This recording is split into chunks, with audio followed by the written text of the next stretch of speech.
بسم اللہ الرحمن الرحیم۔ السلام علیکم۔ آج کی اس ویڈیو میں ایک اہم اور حساس موضوع پر بات کروں گا کہ کیا عید میلاد النبی منانا دین کا حصہ ہے یا صرف یہ ایک معاشرتی روایت ہے؟ کیا قرآن اور حدیث میں بھی اس کا کوئی ذکر ملتا ہے یا یہ عمل بدعت کے زمرے میں آتا ہے؟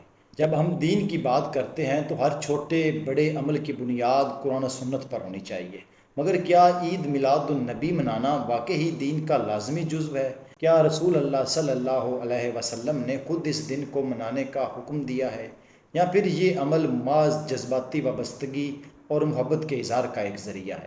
آج ہم ان تمام سوالات کے جوابات قرآن کی آیات اور احادیث کی روشنی میں تلاش کرنے کی کوشش کریں گے۔ دین کی تکمیل کب اور کہاں ہوئی؟ وہ کون سی حدود ہیں جو ہمیں بدعت اور سنت کے درمیان فرق کو سمجھنے میں مدد دیتی ہیں؟ میری اس ویڈیو میں آپ کو وہ حقائق ملیں گے جنہیں جان کر شاید آپ کا نظریہ بدل جائے۔ سچ کی تلاش میں اس سفر کا آغاز کرتے ہیں اور جانتے ہیں کیا واقعی عید میلاد النبی منانے کا کوئی دینی جواز ہے یا یہ محض ایک معاشرتی روایت ہے۔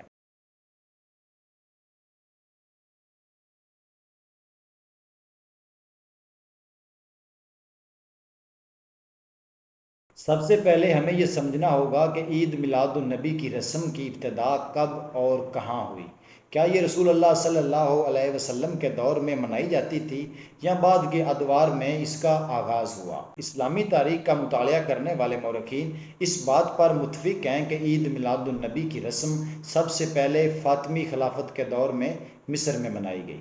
فاطمی حکمران جو شیعہ فرقے سے تعلق رکھتے تھے، نبی کریم صلی اللہ علیہ وسلم کی ولادت کے دن کو مناتے تھے اور اس تقریب میں محافل اور جلوس نکالے جاتے تھے۔ بعد میں یہ رسم مختلف مسلم معاشروں میں پھیل گئی، لیکن یہاں سوال یہ پیدا ہوتا ہے کہ نبی کریم صلی اللہ علیہ وسلم کے دور میں اور خلفائے راشدین کے زمانے میں اس رسم کا کوئی وجود کیوں نہیں تھا؟ تاریخ کے مطالعے سے ہمیں یہ معلوم ہوتا ہے کہ عید میلاد النبی کی روایت کا ذکر پہلی مرتبہ تیسری صدی ہجری میں ملتا ہے۔ اس سے پہلے نبی کریم صلی اللہ علیہ وسلم کی حیات طیبہ اور آپ کے صحابہ کرام نے اس دن کو کبھی بھی منانے کا کوئی اہتمام نہیں کیا۔ تاریخی طور پر یہ تقریب ایک معاشرتی اور ثقافتی تہوار کے طور پر ابھری، لیکن اس کو دینی عمل یا ثواب کی نیت سے منانا ایک نئی اختراع تھی۔ وقت گزرنے کے ساتھ مختلف علاقوں میں یہ رسم مقبول ہو گئی، خاص طور پر برصغیر، ترکی اور دیگر مسلم ممالک میں۔ اب ہم اس سوال کی طرف آتے ہیں جس کا جواب ہر مسلمان کے لیے ضروری ہے۔ کیا میلاد النبی منانا قرآن و سنت کی روشنی میں جائز ہے؟ کیا قرآن مجید میں اس دن کو منانے کا کوئی ذکر ہے؟ سورہ مائدہ میں اللہ تعالیٰ کا ارشاد ہے، آج میں نے تمہارے لیے تمہارا دین مکمل کر دیا اور تم پر اپنی نعمت پوری کر دی اور تمہارے لیے اسلام کو دین کے طور پر پسند کیا۔ یہ آیت ہمیں بہت بڑا پیغام دیتی ہے۔ دین کی تکمیل ہو چکی ہے اور کسی بھی نئی رسم یا عمل کو دین میں شامل کرنا جس کا ثبوت قرآن اور سنت میں نہ ہو بدعت کے زمرے میں آتا ہے۔ قرآن پاک میں کہیں بھی میلاد النبی منانے کا ذکر نہیں ہے۔ اگر یہ عمل واقعی دین کا حصہ ہوتا تو رسول اکرم صلی اللہ علیہ وسلم اور ان کے صحابہ کرام لازماً اس دن کو مناتے، لیکن ایسا کبھی نہیں ہوا۔ سورہ بنی اسرائیل میں اللہ کا ارشاد ہے، اور جو چیز ہم نے تمہیں نہیں سکھائی اس کا تم پیچھا مت کرو، بے شک کان، آنکھ اور دل ان سب سے باز پرس کی جائے گی۔ یہ آیت ہمیں بتاتی ہے کہ ہر عمل جو دین میں شامل کیا جائے وہ اللہ اور اس کے رسول صلی اللہ علیہ وسلم کے حکم کے مطابق ہونا چاہیے، اور جو چیز دین میں شامل نہ ہو اسے دین کا حصہ نہیں بنایا جا سکتا۔ اسلام میں بدعت کی ممانعت رسول اللہ صلی اللہ علیہ وسلم کی متعدد احادیث میں بیان کی گئی ہے۔ نبی کریم صلی اللہ علیہ وسلم نے فرمایا، ہر نئی چیز دین میں بدعت ہے اور ہر بدعت گمراہی ہے اور ہر گمراہی جہنم میں لے جانے والی ہے۔ میلاد النبی کی رسم کو بدعت کے زمرے میں شمار کیا جا سکتا ہے کیونکہ یہ عمل عہد نبوی میں نہیں تھا۔ دین میں کسی بھی نئی رسم کو شامل کرنا بدعت کے زمرے میں آتا ہے اور بدعت سے بچنے کی تلقین کی گئی ہے۔ آج کے دور میں عید میلاد النبی کو منانے کا مقصد کیا ہونا چاہیے؟ کیا یہ ایک مذہبی فریضہ ہے یا صرف رسول اللہ صلی اللہ علیہ وسلم سے محبت کے اظہار کا ایک ذریعہ؟ آئیے آج کے منظرنامے پر ایک نظر ڈالتے ہیں۔ آج کی دنیا میں میلاد النبی منانے کو معاشرتی تہوار کے طور پر منایا جاتا ہے، جہاں لوگ محفلیں سجاتے ہیں، کیک کاٹے جاتے ہیں اور جلوس نکالے جاتے ہیں۔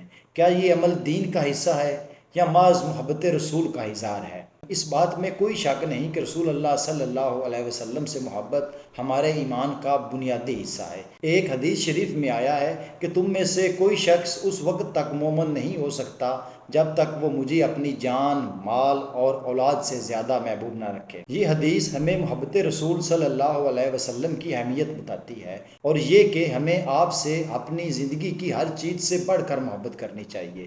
لیکن کیا اس محبت کے اظہار کے لیے مخصوص دن کو منانا ضروری ہے، یا دین میں اس کا کوئی لازمی حکم ہے؟ حقیقت یہ ہے کہ عید میلاد النبی منانا ایک معاشرتی اور ثقافتی روایت ہے جسے دینی فرائض میں شامل نہیں کیا جا سکتا۔ ہاں، اگر آپ اس دن کو اپنے لیے علم حاصل کرنے کا ذریعہ بناتے ہیں یا آپ کی زندگی اور سنتوں کو سمجھنے کی کوشش کرتے ہیں تو یہ ایک مثبت عمل ہو سکتا ہے، لیکن اسے ثواب کی نیت سے منانا یا دین کا حصہ سمجھنا درست نہیں۔ اگر آپ کیک کاٹنا چاہتے ہیں، خوشیاں منانا چاہتے ہیں تو ضرور کیک کاٹیں، دوستوں اور خاندان کے ساتھ محبت اور خوشی کا اظہار کریں، لیکن یاد رکھیں یہ ایک ذاتی فعل ہے اور اسے دین کا حصہ نہیں سمجھنا چاہیے۔ رسول اللہ صلی اللہ علیہ وسلم کی محبت دل میں ہونی چاہیے، اور ان کی سنتوں پر عمل کرنا ہی سچی محبت کا اظہار ہے۔ جب ہم دین کو مکمل مانتے ہیں اور قرآن اور سنت کی تعلیمات پر عمل کرتے ہیں تو ہمیں یہ بات یاد رکھنی چاہیے کہ ایسی کوئی رسم دین میں شامل نہیں کی جا سکتی جس کا ذکر قرآن و سنت میں موجود نہ ہو۔ میلاد النبی ایک محبت بھرا تہوار ہو سکتا ہے، لیکن اسے دینی عمل کا درجہ نہیں دیا جا سکتا۔ آج کی اس ویڈیو میں نے عید میلاد النبی کی تاریخ، قرآنی دلائل، احادیث کی روشنی میں اس کی حیثیت پر بات کی۔ ہمیں یہ سمجھنا ہوگا کہ محبت رسول صلی اللہ علیہ وسلم کے اظہار کے لیے بے شمار طریقے ہیں، اور سب سے بہترین طریقہ یہ ہے کہ ہم حضور اکرم صلی اللہ علیہ وسلم کی سنتوں پر عمل کریں۔